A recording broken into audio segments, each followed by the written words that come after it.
அனைவருக்கும் வணக்கம். எல்லாரும் மிகவும் விரும்பக்கூடிய ஒயிட் சட்னி, முக்கியமாக குழந்தைகள் விரும்பக்கூடிய ஒயிட் சட்னி எப்படி செய்யலான்னு இந்த வீடியோவில் பார்த்து தெரிஞ்சுக்கலாம். வாங்க வீடியோக்குள்ளே போகலாம். நல்ல கமகமன் தோசை சுட்டு வச்சுக்கோங்க. ஒரு மிக்ஸி ஜார் எடுத்துகிட்டு நான் அரை முறி தேங்காய் இதில் சேர்த்துக்கிறேன். பொடிசாக நறுக்கின தேங்காவை ஃபஸ்ட்டு பூ மாதிரி அரைச்சி எடுத்துக்கலாம். முதல்ல தேங்காவை அரைச்சி எடுத்துட்டோம்னா முழு தேங்காவை அதில் இருக்க வாய்ப்புகளே இருக்காது. ஸோ இந்த மாதிரி பூவாட்டம் நல்லா அரைச்சி எடுத்துட்டு நம்ம எவ்வளோ அளவு தேங்காய் சேர்த்தோமோ அதே அளவு உடச்ச பொட்டுக்கடலையை இது கூட சேர்த்துக்கோங்க.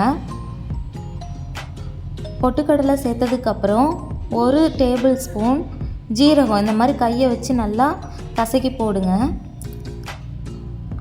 அதுக்கப்புறம் ஒரு 2 பச்சை மிளகாயை 2 துண்டாக கட் பண்ணி அது கூட சேர்த்துக்கலாம். இப்போ தேவைக்கேற்ப இதில் உப்பு சேர்த்து தண்ணி ஊற்றி நல்லா அரைச்சி எடுத்துக்க போகிறோம். தாளிசத்துக்கு ஒரு கடாயில் கொஞ்சமாக எண்ணெய் விட்டுக்கிட்டு நார்மலாக நம்ம எப்போதும் தாளிக்கிற மாதிரி தான் கொஞ்சம் வெங்காயம், எண்ணெய் காஞ்சதும்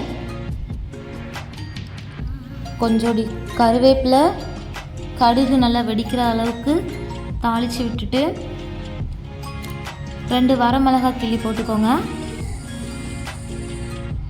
இப்போ இதில் அரைச்சி வச்சுருக்கிற நம்ம சட்னியை கொஞ்சம் தண்ணி ஊற்றி அதை கழுவி வச்சுக்கோங்க, சேர்த்துக்கலாம். நீங்கள் சட்னியை இந்த தாளிசத்து கூட சேர்க்கும்போது அடுப்பை சிம்மில் வச்சுக்கோங்க. நம்ம பொட்டுக்கடலை சேர்த்து அரைச்சிருக்கிறதுனால நீங்கள் அடுப்பை சிம்மில் வைக்காமல் ஆட் பண்ணிங்கன்னா அடியில் கட்டி பிடிச்சிக்கும். சிம்மில் வச்சுட்டு நல்லா அந்த ஆயில் சட்னியோட மிக்ஸ் பண்ணுற அளவுக்கு மிக்ஸ் பண்ணி கொஞ்சம் ஹீட் பண்ணாலே போதும். கொதிக்க வைக்கக்கூடாது. அவ்வளோதான், நமக்கு ஒயிட் சட்னி டேஸ்டியாக ரெடி ஆகிட்டு. இப்போ தோசை கூட வச்சு சர்வ் பண்ணுங்கள். உப்பு கரெக்டாக இருக்கா நீங்கள் செக் பண்ணி பார்த்துக்கோங்க. நான் டேஸ்ட் பண்ணேன், ரொம்பவே டேஸ்ட்டாக இருந்துச்சு. குழந்தைங்க ரொம்ப விரும்பி சாப்பிடுவாங்க. ரொம்ப உரைப்பாகவும் இருக்காது, நல்லா கட்டியாக வச்சிங்கனாலும் நல்லாயிருக்கும். தேங்க்ஸ் ஃபார் வாட்சிங் ஃப்ரெண்ட்ஸ்.